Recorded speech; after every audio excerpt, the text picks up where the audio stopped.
Oséias 4:6. Num tempo de repressão sobre Israel, num tempo de cativeiro, escravidão, vem o profeta Oséias e diz assim: o meu povo, Deus falando através dele, o meu povo que eu escolhi, o meu Israel, o povo da aliança, se perde, está sendo destruído, está se esvaindo, está se perdendo por falta de conhecimento. Provérbios 29:18 diz: não havendo profecia, não havendo visão, não havendo revelação, o povo se perde, o povo é destruído, o povo se corrompe. E lá em João 4:22 diz, Jesus dizendo para a mulher samaritana: vocês adoram quem vocês não conhecem. Eu quero falar hoje sobre o conhecimento de Deus. Eu quero falar hoje sobre conhecer a Deus e os seus atributos. Oséias 4:6 também diz assim: não havendo conhecimento de Deus, o meu povo se perde por falta de conhecimento de Deus. A igreja atual, o cristianismo de hoje, ele está sendo destruído por falta de conhecimento de Deus. A igreja atual, moderna, contemporânea, não sabe quem é Deus, não conhece a Deus. E o profeta está novamente clamando em alta voz, dizendo: vocês estão se perdendo, caindo em pecado, tendo as vidas de oração fracassadas, tendo a santificação fracassada. Vocês estão minguando na fé por falta de conhecimento de Deus, de saber quem Deus é, de conhecer os atributos de Deus, a personalidade de Deus, o caráter de Deus. Não havendo visão, não havendo revelação, não havendo conhecimento de Deus, não havendo visão de Deus, não havendo revelação de Deus, o povo se perde, o povo se destrói, o povo se corrompe, a igreja se corrompe.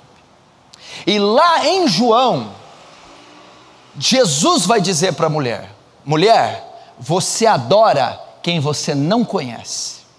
A declaração de Jesus para a mulher samaritana é a declaração de Jesus para a igreja atual, para a igreja contemporânea.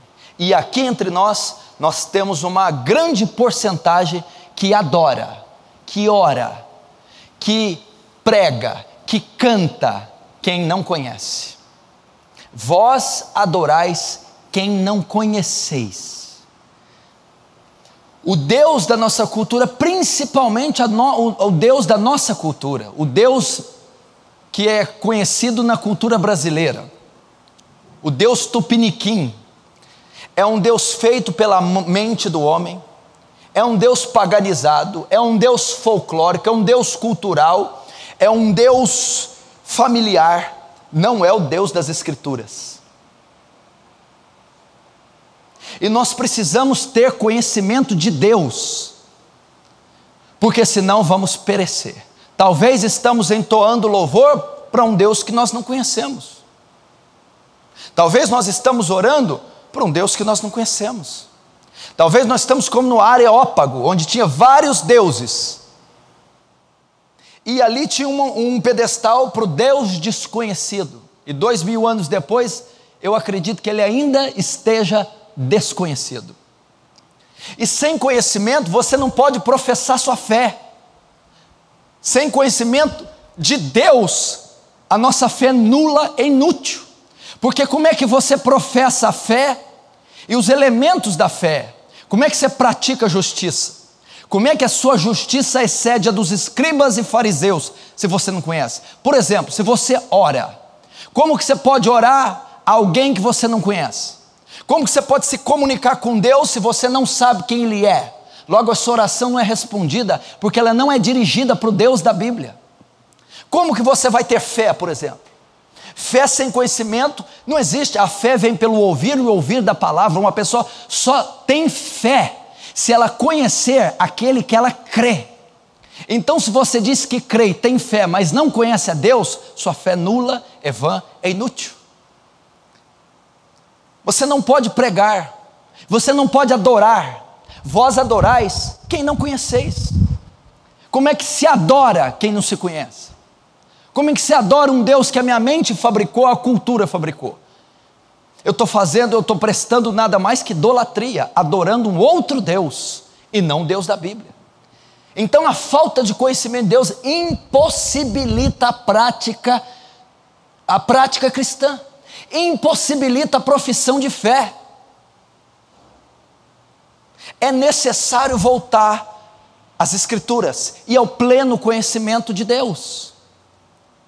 A geração contemporânea não sabe o que é Deus. É um Deus imediatista, é um Deus humano, é um Deus covarde, é um Deus que só abençoa, é um Deus carnal, é um Deus Papai Noel, é um bonachão, um fanfarrão, um Deus que não pode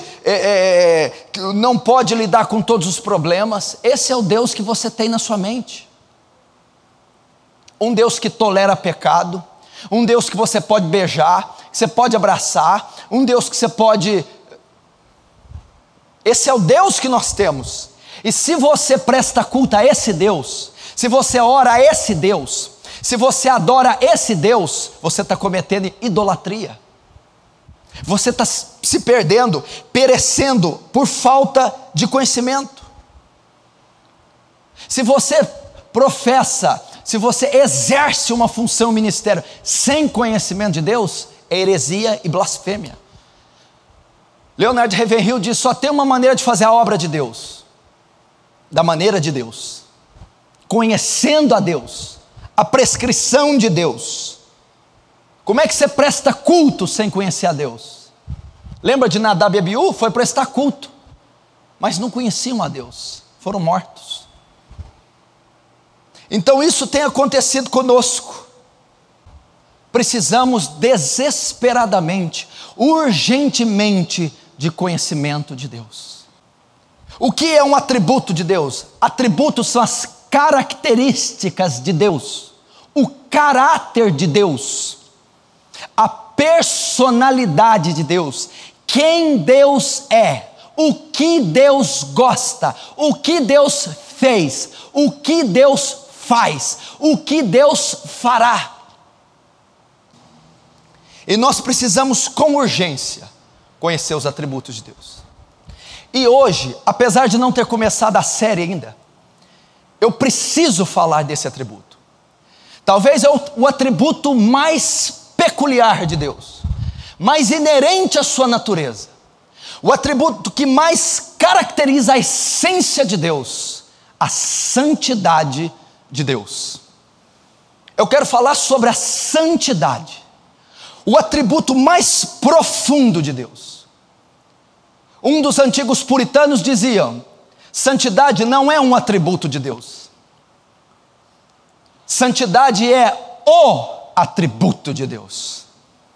É o atributo que mais revela a sua natureza, o atributo que mais define seu caráter, a sua essência, a santidade de Deus. Quando se vai falar algo sobre Deus, quando se vai entender algo sobre Deus, quando se vai aproximar de Deus, quando você intenta qualquer coisa sobre Deus, a primeira coisa que você precisa saber: Deus é santo.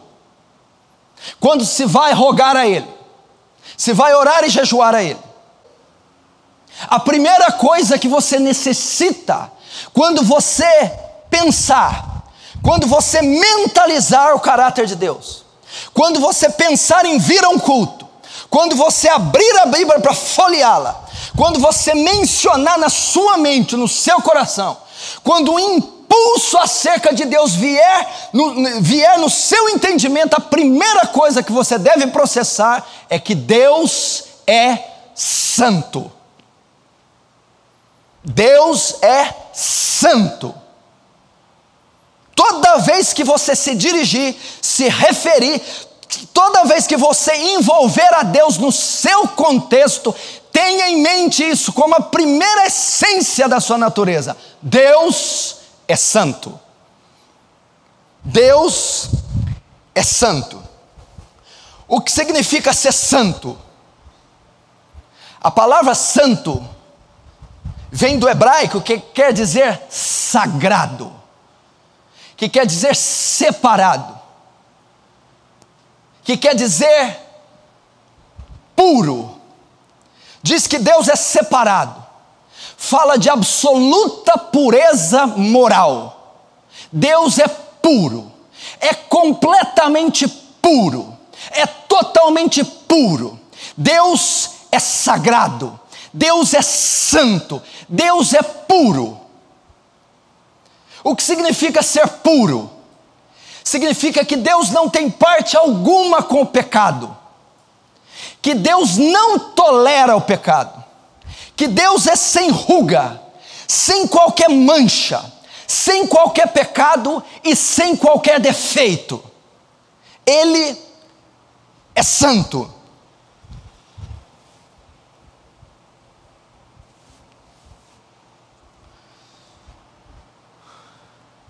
Ser santo significa não simplesmente que Deus é puro e guardado e separado.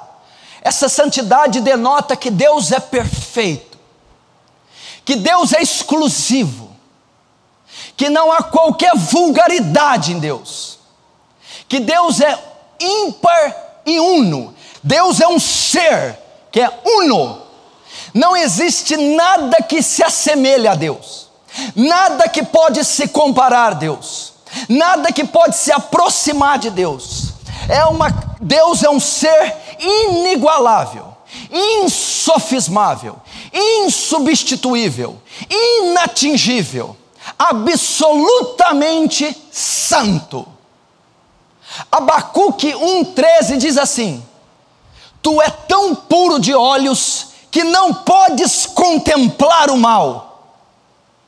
Ser santo significa que Deus não tolera em hipótese alguma o pecado. Deus não tolera, Ele não suporta, Ele não pode, não há qualquer concessão contra o pecado. Significa ser santo. Veja no Éden, por exemplo, Deus é separado de tudo que se difere a sua característica moral e pura. Então tudo que é moralmente impuro, tudo que é moralmente imperfeito é separado de Deus. Tudo que não tem a característica própria de Deus, tudo que não é santo, que não é puro, que não é moralmente perfeito, Deus é separado disso, ou isso é separado de Deus. Veja, por exemplo, no Éden, quando o homem peca, Deus se afasta da presença, Deus remove da presença Adão e Eva. Quantas vezes o homem teve que pecar para fugir da presença de Deus?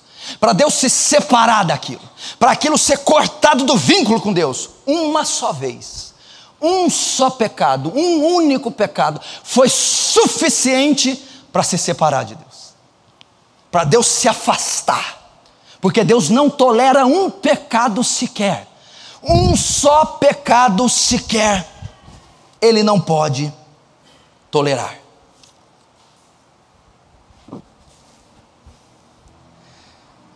Santidade também significa ser incomum, distinto, é um ser único. Salmo 119:9 diz assim: santo e tremendo é o seu nome. O salmista vai declarar que o nome de Deus é santo. E é algo tremendo você saber que o nome dele é santo. E o nome está intrinsecamente ligado à pessoa. O nome revela, está intrinsecamente associado à pessoa. E o salmista diz que o nome de Deus é santo. Para você ter uma ideia, o cuidado que nós temos que ter com a santidade de Deus, o cuidado que nós temos que ter e a elevação que nós temos que ter. Os judeus levaram isso tão sério, que se você pedir para um judeu ortodoxo, pronunciar o nome de Deus, perguntar o nome de Deus, esperando que ele fale Yahvé, ele não falará.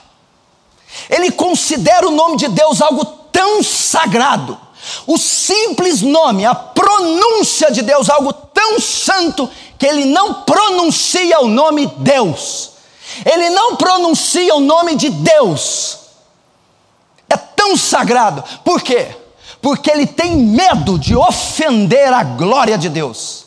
Ele tem medo de macular com seus lábios impuros um nome tão santo, uma glória tão santa, que é comum em Deus. Eles entendem o quarto mandamento do decálogo: não tomarás o nome do seu Deus em vão, porque Deus não terá por inocente aquele que tomar o teu nome em vão. O que significa tomar o nome de Deus em vão? Toda vez que você pronuncia o nome de Deus, Deus está associado ao nome que você pronunciou. E toda vez que você pronuncia o nome de Deus, a pessoa de Deus está associada ao meio e ao contexto que você pronunciou. Não tomarás o nome do seu Deus em vão. Por quê? Porque é um nome santo.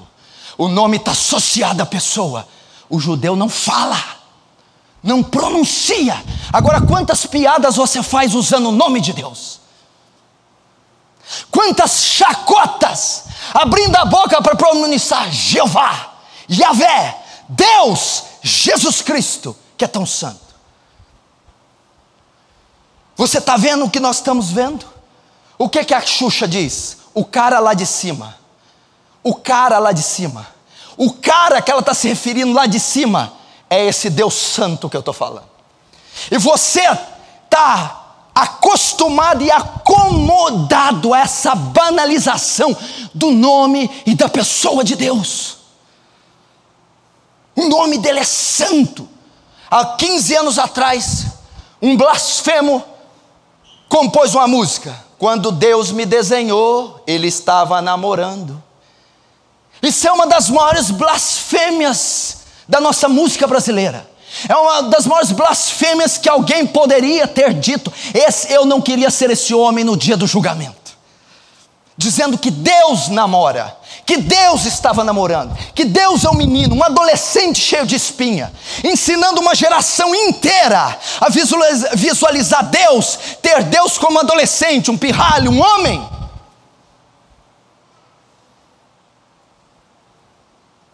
Ele não é o cara lá de cima. Ele não é o Deus dos adolescentes. Ele é santo e você tem que ter temor para falar o nome dele. Lembra-se quando os demônios se manifestaram e Jesus chegou perto deles? Eles se estremeceram. Que temos nós contigo, Jesus, Filho do Deus Altíssimo? Os demônios têm posturas melhores que as de vocês, muitas vezes. O nome de Jesus. O nome de Jesus está sendo comercializado, vendido em bancas, em barracas, chaveirinhos, bugigangas com o nome de Jesus, apetrechos, souvenirs. O nome de Jesus está sendo reduzido a marcas. O nome de Jesus está sendo reduzido a uma loja de bugigangas, de souvenirs, de apetrechos, de lembranças. E Filipenses 2 diz que ele é o nome sobre todos os nomes. Que ele é santo, inigualável, insofismável, inatingível, absolutamente santo. Ser santo, meu irmão, significa que Deus está numa esfera tão elevada de existência que nós jamais vamos compreender a totalidade ou sequer o início da santidade de Deus.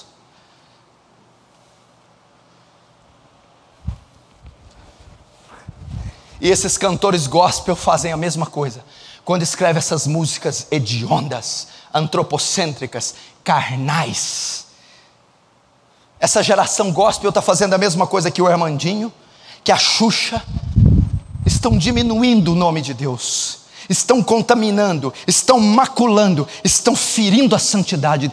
Veja o que Jesus vai dizer. Você está achando que é teoria verotestamentária? No Novo Testamento, no Sermão do Monte, na oração do Pai Nosso: Pai nosso que estás no céu, santificado seja o teu nome. Jesus está ensinando como você deve orar.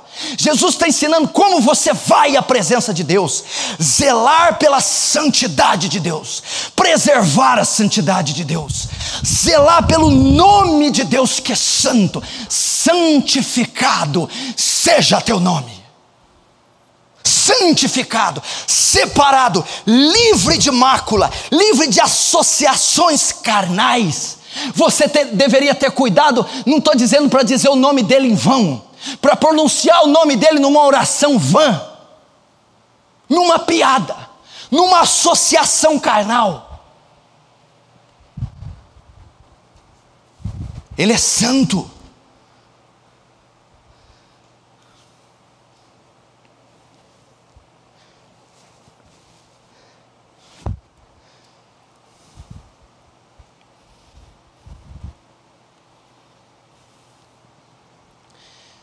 Eclesiastes 5:2 diz assim: preste muita atenção, não te precipites com a sua boca, nem o teu coração apresse a pronunciar palavra alguma diante de Deus, porque Deus está nos céus e tu na terra, portanto sejam poucas as tuas palavras.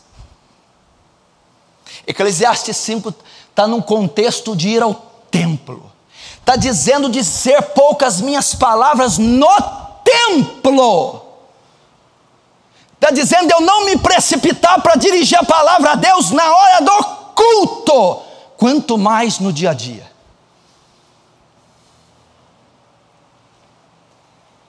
Que Deus é o que você está adorando, que deita com você na cama?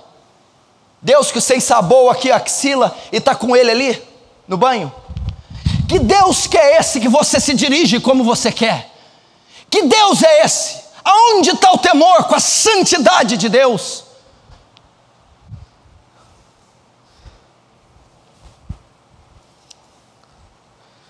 Os evangélicos de hoje estão fazendo a mesma coisa.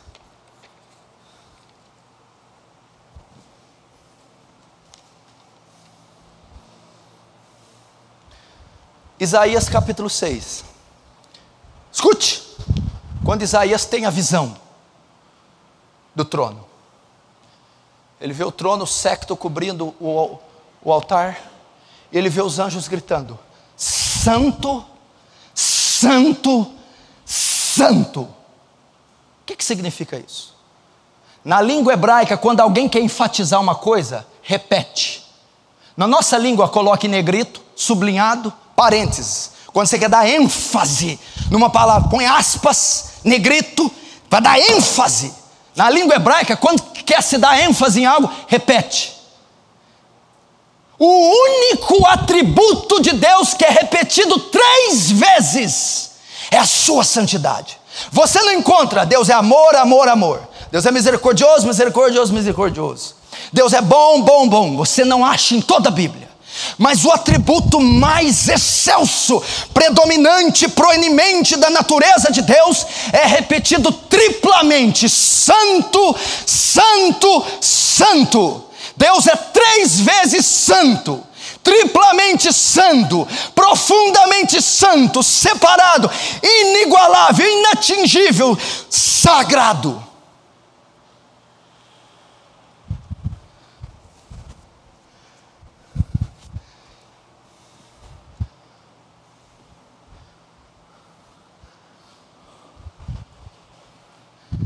Três vezes santo. Veja o que a Bíblia diz em Jó 15.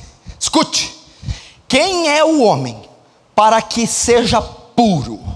E o que nasce de mulher para que seja justo? Eis que Deus não confia nem nos seus santos, nem nos seus anjos, nem os céus são santos aos seus olhos, quanto menos o homem que é abominável e corrupto, que bebe iniquidade como se fosse água. Nem os céus, aqui ele está elevando a santidade de Deus. Meu Deus do céu, faz a tua igreja entender quem tu és. Tu não és um Papai Noel, tu não és um Deus bonachão, carnal, tu és santo. A santidade de Deus é algo tão profundo, que se Deus demonstrasse aqui parte dela, você não seria mais do que pó, você seria dizimado.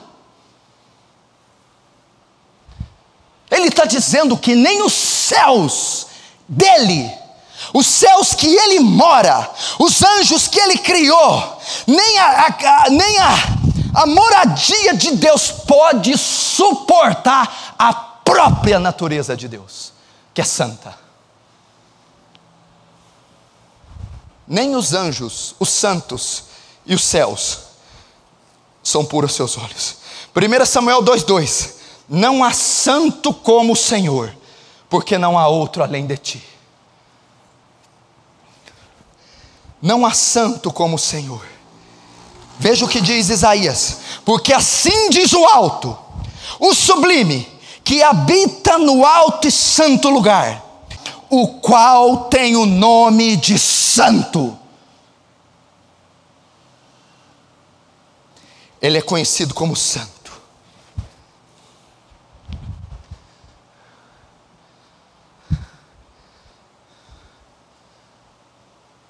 Não há santo como o Senhor. 1 Samuel 2:2. Jó 15:15. Tu és tão santo, que nem os seus anjos e os céus podem conter tua santidade. Isaías 57:15. Aquele que tem por nome santo. Abacuque 1:13. Olha esse versículo. Tu é tão puro de olhos, que não podes contemplar o mal, que aborrece o mal.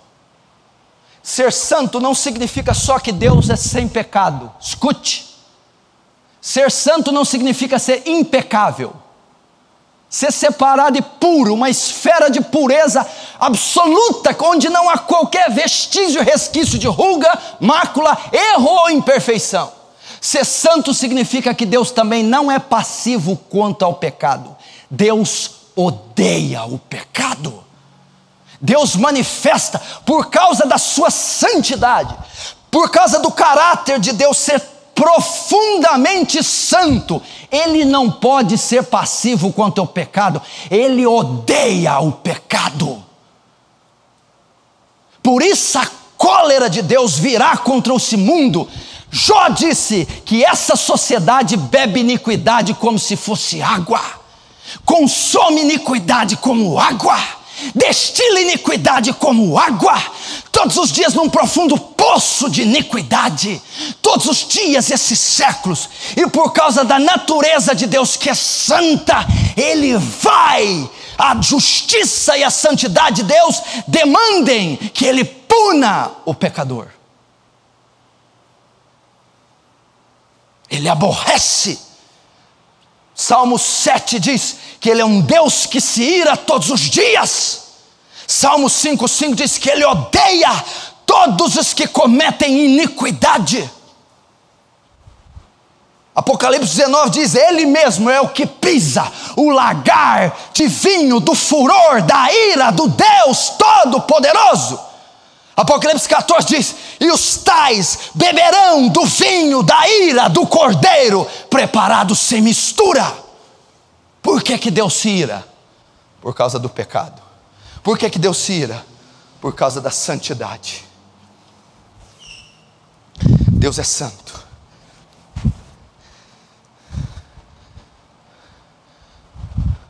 Está havendo uma banalização da presença de Deus. Quantos cultos você já assistiu? A presença de Deus está aqui. Deus está nesse lugar. Não, Ele não está. A presença está aqui. Não, não está. Se ela estivesse aqui, eu e você seríamos farinha. Estaríamos mortos. Você vai nesses shows gospels, nesses cultos carismáticos, pentecostais, tradicionais, emocionais. A glória de Deus está aqui. Não, ela não está.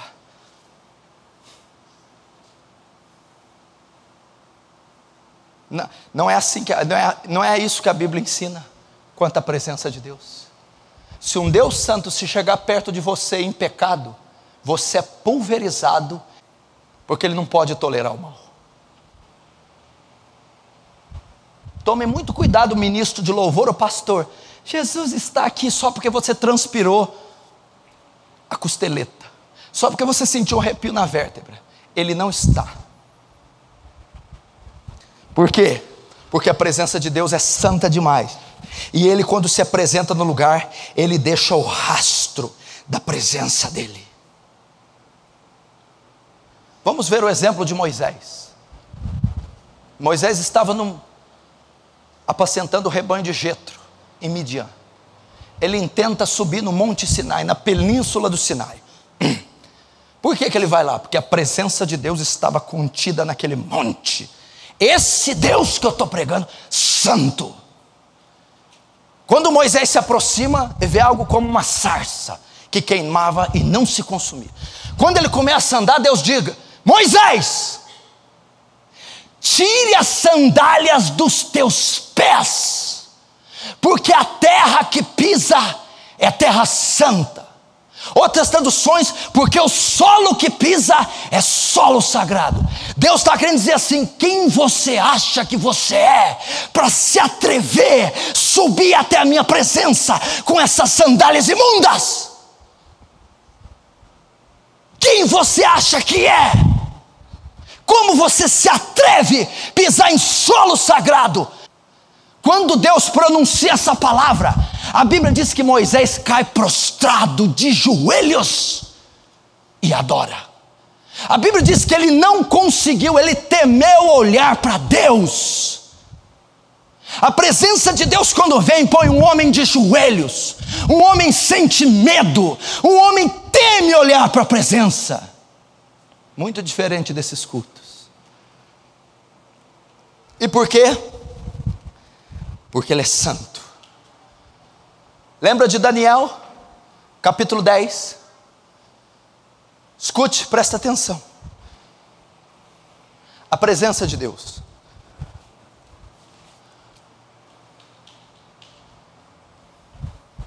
Eu, Daniel, durante aqueles dias, manjar desejável não comi. Estive triste durante 21 dias. Até que eu estava na borda do rio Idequel, do rio Tigre, e eu tive a visão. Daniel vai ter um contato com a presença gloriosa, majestosa, santa de Deus. Eu vi ele vestido de ouro fino de Ufaz, coberto de azul turquesa. Seus cabelos eram brancos como a neve, seus olhos como duas tochas de fogo, seu rosto como de um relâmpago, seus pés como de bronze polido, e a sua voz como de um trovão. Eu, Daniel, quando vi aquela visão, transmudou-se o meu semblante em desmaio, e não retive força alguma, e caí sobre os meus pés. Quando Daniel contemplou, ele não pôde suportar aquela visão da majestade de Deus, e ele desmaiou. Como é que a presença de Deus está aqui? Como é que Ele está ali na hora que dá um Ré menor, que sobe a bateria? Quem falou que Deus é estimulado pela bateria? Então esse Deus é muito pobre. Esse Deus é um fracote, porque uma baqueta pode manipulá-lo, um violino pode emocioná-lo, uma tecla. É santo. Daniel não suportou a visão da santidade de Deus. Quando ela veio, ele foi tomado numa convulsão, teve uma parada cardíaca, respiratória, desmaiou, perdeu todas as forças de estar na presença de um Deus santo. João, na ilha de Patmos, ele está preso na ilha de Patmos por causa do cristianismo. No capítulo 1, no verso 17, ele vai ver a glória de Deus. Ele vai entrar na presença de Deus. Ele vai ter contato com a presença de Deus. A Bíblia diz que ele vê a mesma visão de Daniel. Os olhos de fogo, os cabelos como lã. A Bíblia diz que olha a definição dele. Por um pecador, por um homem vil como nós, de pequena estatura, corrompido, quando tem acesso à santidade de Deus. A Bíblia diz: quando eu vi, eu caí sobre os meus pés como morto. Eu caí como morto. João estava dizendo: eu quase fui desintegrado, pulverizado, eu quase fui morto, dado a santidade de Deus.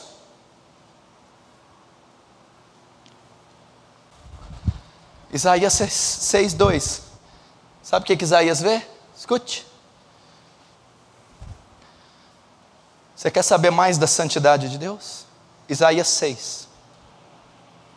Isaías vê o trono, o Senhor dos exércitos, e vê querubins voando. Esses querubins tinham 6 asas, e eles voavam. Com 2 asas eles voavam, com 2 cobriu os pés, com 2 cobriu o rosto. A palavra serafim no hebraico quer dizer aquele que arde, que queima. Não se fala muito dos serafins, mas estudos provam que foram as criaturas mais majestosas que Deus criou, as criaturas mais poderosas que Deus criou, e as criaturas mais santas que Deus já criou são os serafins. Por quê? Porque eles são os únicos seres que ficam mais perto da glória de Deus possível. Eles assistem ante a glória de Deus, eles se posicionam próximos ao trono de Deus. São os únicos seres que assistem ante ao trono de Deus, e eles refletem a própria glória de Deus. Notem, esses serafins são sem pecado, e eles assistem e adoram a Deus dia e noite, na presença de Deus, sem ter pecados. 2 asas ele voa. Você quer saber por que as outras 2 eles cobrem o rosto e os pés? Porque eles têm vergonha de contemplar a santidade, porque eles não podem suportar, então eles cobrem o rosto de humilhação e os pés diante da santidade de Deus. As criaturas mais perfeitas, sem pecado, não ousam pronunciar palavras vãs, não ousam contemplar a santidade de Deus. E eu e você? Essas criaturas pecaminosas, que usamos o nome de Deus em vão, que não tememos a presença de Deus.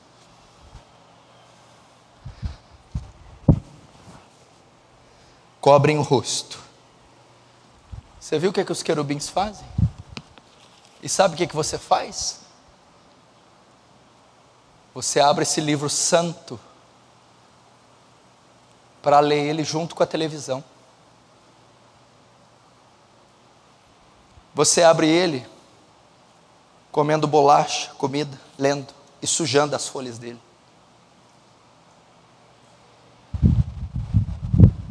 É assim que você faz. Você entra na presença dele e dorme de joelhos, dorme na cama orando.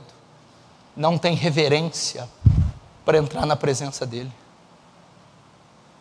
Não respeita a santidade dele ao pronunciar palavras sem nexo, carnais, com sonolência, restos. Sabe quando você ofende a santidade dele? Menina, quando você se veste do jeito que você se veste, você está ofendendo a santidade de Deus, porque você é a imagem e semelhança dele, templo do Espírito Santo, foi criado apenas para louvor da glória dele.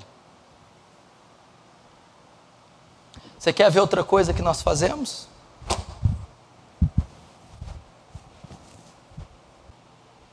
Vou deixar essa para depois. Depois Isaías vê ele. Presta atenção.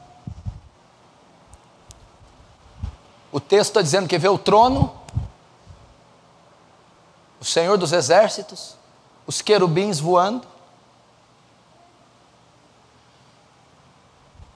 No versículo 4 ele vai dizer, quando ele contempla 2 coisas, trono e o trisságio angelical, santo, santo, santo, trono, justiça, santo, santo, santo, santidade.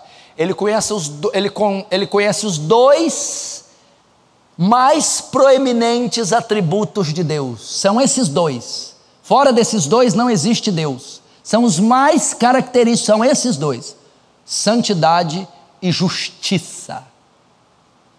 Quando ele contempla a santidade de Deus, ele entrou na presença de Deus. Ele foi cheio do Espírito. Ele disse: ai de mim! Ai de mim que eu estou perdido! Ai de mim que eu sou um homem de lábios impuros! A palavra ai, aqui, no hebraico do Antigo Testamento, a conotação é maldição. Ele lançou uma maldição sobre ele. Ele foi acometido de pavor, de terror, quando ele entrou na presença de Deus. As pessoas hoje vêm no culto, a presença de Deus vem tanto, que elas têm unção do riso. As pessoas começam a rir, porque a presença veio. Ai, a Shekinah de Deus está aqui.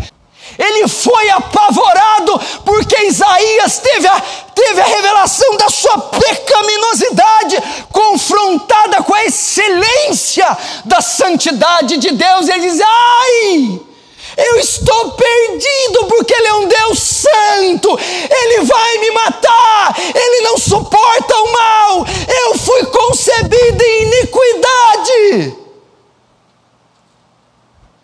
Isso acontece quando a presença de Deus vem. Isso é quando alguém é acometido pela glória.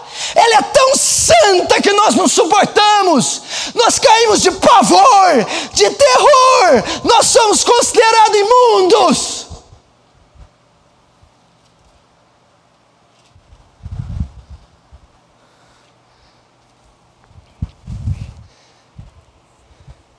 Medo, terror. Pedro, quando lança as redes, Lucas 5, sob a minha palavra lança as redes. Está tarde, Senhor, vai. Quase o barco foi a pique. Quando eu estava voltando, Pedro,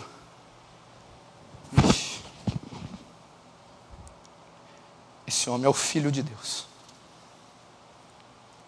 Esse homem é Deus. Jesus chega: afasta-se de mim, Senhor, porque eu sou um pecador. Quando Pedro teve contato com a presença de Jesus, e quando Jesus manifestou a glória dele no milagre, Jesus era homem e Deus, quando ele contemplou a santidade de Deus, ele viu o horror do pecado dele. Afasta-se de mim, porque eu sou um pecador.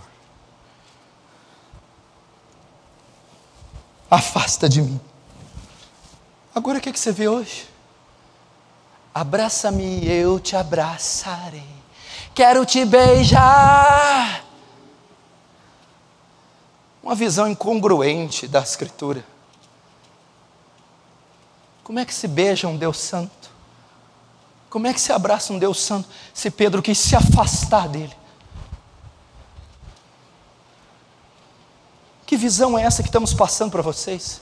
Que Deus carnal que beija, que abraça, que dança com você, que dorme na sua almofada? Que Deus humano que é esse? Quem te disse que Deus dorme na sua almofada? Quem te disse que Deus beija, que você pode beijar Deus? Quem te disse que você pode abraçar Deus? Quem te disse que Deus é carnal desse jeito?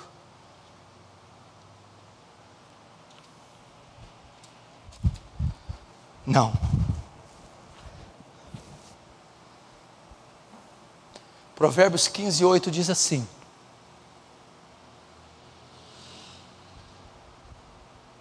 o sacrifício do ímpio é abominação para Deus.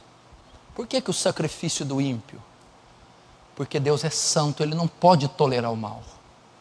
Então quando o ímpio vai oferecer um sacrifício, qualquer culto que o ímpio vai prestar a Deus, oração, reza, missa, louvor, cantoria, é abominação. Quando você oferece uma coisa a Deus em pecado, Quando você sobe aqui para tocar em pecado, sem ter a menor reverência, tendo assistido TV antes de vir, tendo cometido imoralidade antes de vir, quando você vem cantar, levantar suas mãos, você está tendo uma atitude de ímpio, e você está cometendo uma abominação para um Deus santo. Ao invés de estar prestando culto, ao invés de estar oferecendo sacrifício, é uma abominação, porque Ele não pode contemplar o mal. Se eu atender a iniquidade do meu coração, o Senhor não me ouvirá. O Senhor não virá meu dedilhado, o Senhor não virá meu teclado, o Senhor não virá minha pregação, o Senhor não virá meus levantar de mãos, o Senhor não virá minha oração no meu quarto, porque o sacrifício do ímpio é abominação para o Senhor. Por que é abominação? Porque como que eu posso ter a audácia?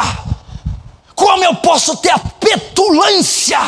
Como eu posso ter a ousadia de cometer um pecado e com as mãos sujas entrar na presença santa dEle?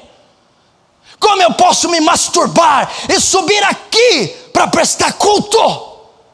Como eu posso ter contato com a namorada e vir aqui levantar as mãos? É abominação para o Senhor. É abominável. Por que é abominável? Porque Ele é santo. Como eu posso brigar com o marido, com a esposa, de forma diabólica e carnal, e depois de orar, e vir no louvor? Como eu posso pegar o dinheiro que não é meu na empresa, mentir na empresa, ter problemas pessoais e carnais na empresa, e vir aqui cultuar a Deus? Abominação é para o Senhor. Eu vou ler aqui, não precisa abrir não. Olha só o que diz.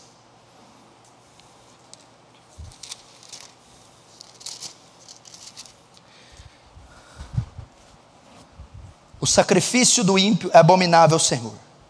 O caminho do ímpio ou do perverso é abominação ao Senhor. O caminho, a conduta. Abomináveis são para o Senhor os desígnios dos maus. E eu vou consumar esse momento com esse texto. Fica tranquilo que eu estou falando com essa braveza aqui, mas primeiro falou comigo, viu? Que eu sou o principal pecador desse lugar. Você pode ficar tranquilo, que eu não estou me eximindo não, da minha responsabilidade. Olha isso aqui. Se alguns não fazem isso aqui todo dia. Nadab e Abiú, filhos de Arão, principalmente vocês, pastores e obreiros, tremam agora.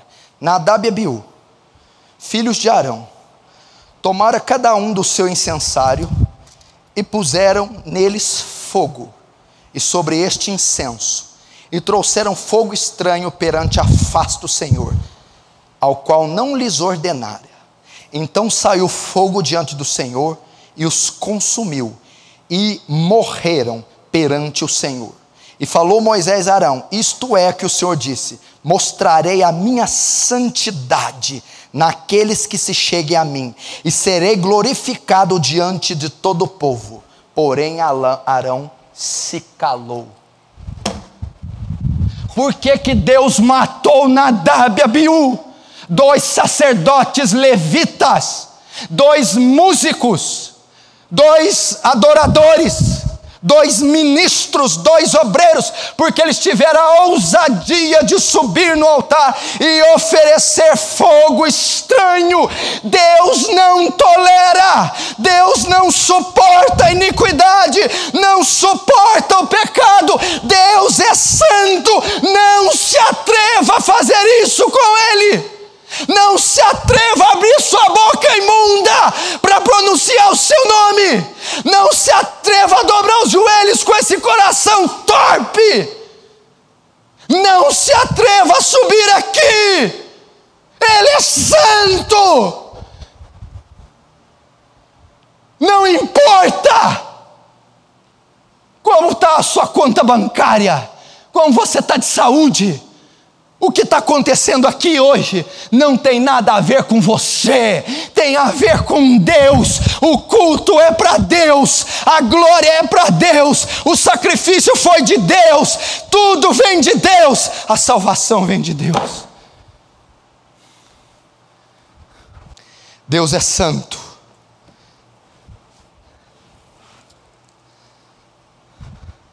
Santo.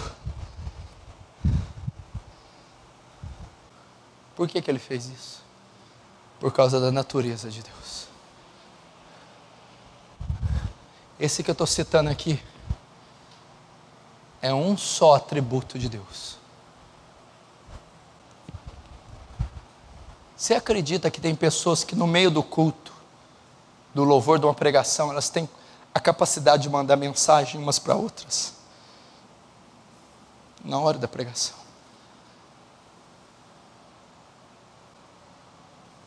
Eu nunca me levantei durante uma pregação na minha vida. Nunca masquei um chiclete ou uma bala durante um culto. Nunca cheguei atrasado. Nunca. Por quê? Reverência à santidade de Deus. Porque eu sei quando eu vou entrar nesse lugar, é Deus que eu vou encontrar, é Deus que eu vou glorificar, é Deus que é o centro disso aqui, não sou eu. Só que não é feito para mim não, é para Deus ser exaltado.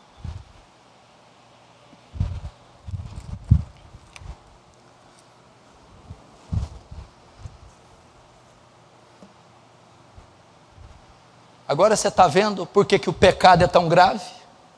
Eu vou terminar dizendo o Salmo 51.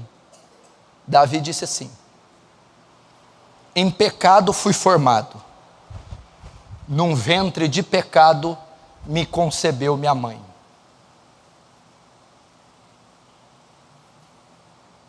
O que significa? Depois Davi vai dizer assim: contra ti pequei, somente contra ti pequei e fiz o que era mal aos teus olhos. Davi não pecou contra Deus, véio. Davi matou Urias e Davi adulterou com Batseba.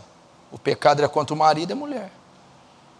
Davi sabia que Deus é tão santo que todo o pecado que nós cometemos é cometido contra Deus. Direto ou indiretamente é contra Deus. E por isso que o pecado é algo tão severo, é algo tão asqueroso. Por isso que quem pecar vai para o inferno.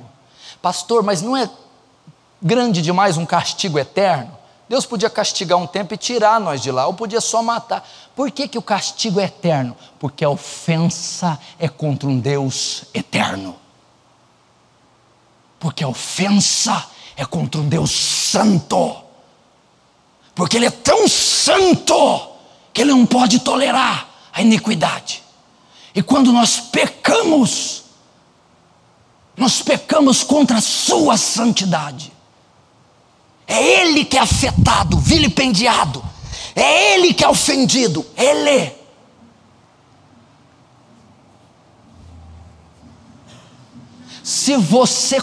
Meu irmão, se você compreendesse o que eu estou pregando, você não teria o relacionamento com a sua namorada, noiva, mais como você tem. Menina, você não se atreveria a vestir como você veste. Você não atreveria a abrir sua boca para pronunciar o que você pronuncia. Você não ousaria usar o seu dinheiro como você usa.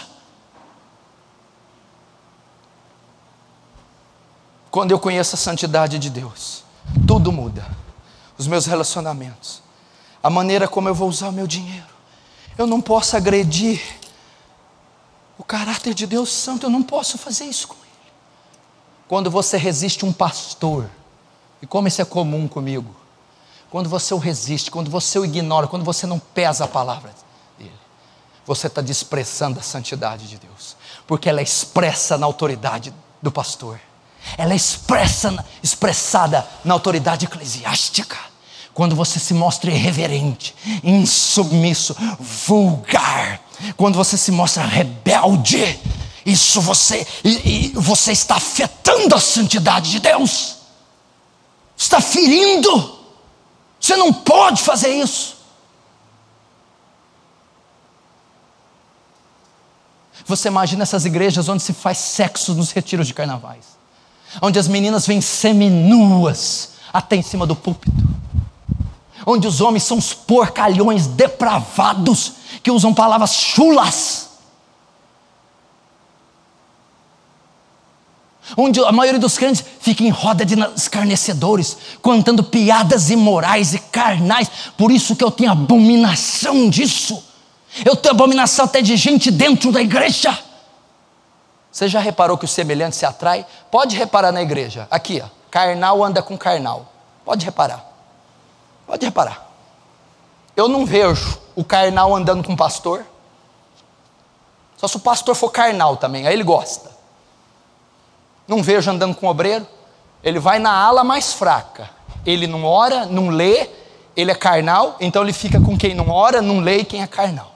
Ele não gosta de comentar de Elias, Moisés, Paulo.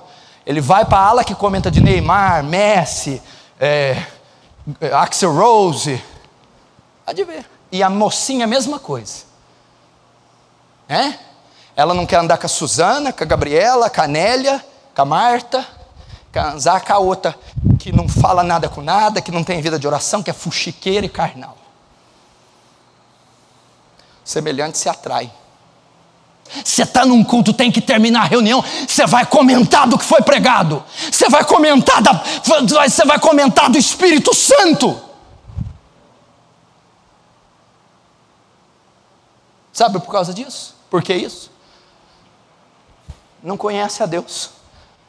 Ele acha que Deus é o cara que ele dá tapinha. Aí Deus, vamos lá Deus, chega aí. Tem um versículo no Salmo que diz assim: esse urso gosta. Você serve para a Xuxa, cara lá de cima, serve para o Armandinho, serve para o Fernandinho, para esses cantor gospel. Deus dizendo assim para o salmista: pensara que tu era como eu? Pensava que eu era como tu? Você pensava que eu era igual a você? Deus está dizendo. Você está achando que eu sou igual a você?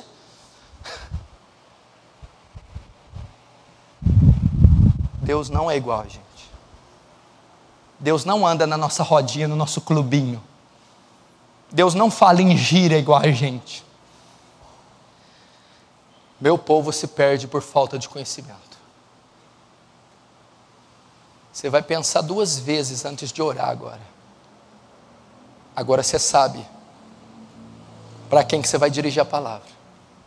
Na presença de quem você vai entrar. Como ele vê o pecado, como ele é na sua própria natureza, e como é a presença dele quando se manifesta, com 1 grau de santidade. Vós adorais quem não conheceis, mas hoje vocês conheceram alguma coisa de Deus, a santidade dele, pelo menos o que na minha ignorância eu consegui explicar. Pastor, por que foi tão duro, por que é tão forte? Você não vai conhecer o amor de Deus, a graça de Deus, se você não conhecer primeiro os seus atributos principais. Porque através de conhecer a santidade de Deus, a justiça de Deus, você conhece quão sujo, imundo, depravado você é. E quando você conhecer o quão sujo, imundo, depravado e corrupto você é, e saber que Ele perdoou, deu o filho dele para morrer para um imundo, depravado e corrupto como você, então você vai conhecer a extensão desse amor, a profundidade desse amor, porque ele pôde perdoar alguém como você. Lembra da mulher de Lucas, que entrou na casa de Simão? A prostituta entra para lavar os pés dele com lágrima e enxugar. Aí Simão fala: se esse homem fosse profeta, sabia que essa mulher era uma prostituta. Simão, eu sei que essa mulher é uma prostituta. Seus muitos pecados perdoados mostram que ela muito amou. Porque quem muito é perdoado, muito ama. E quem pouco é perdoado, pouco ama. Quem é muito perdoado? Quem sabe que tem muito pecado. Quem sabe que é muito sujo. Quem é muito sujo, recebe muito perdão. Quem recebe muito perdão, muito ama. Agora, quem recebe pouco perdão, ama pouco. E quem recebe pouco perdão? Quem acha que não é tão sujo, que não é tão pecador, que não errou tanto. E quem é esses? Aqueles que não conhecem os atributos de Deus, a santidade de Deus, a glória de Deus. Tu és santo, tu não podes contemplar o mal, tu é puro de olhos, nem os céus podem suportar a sua santidade. Tu tens o nome de santo. Oh Deus, feche os seus olhos e ore como Daniel agora.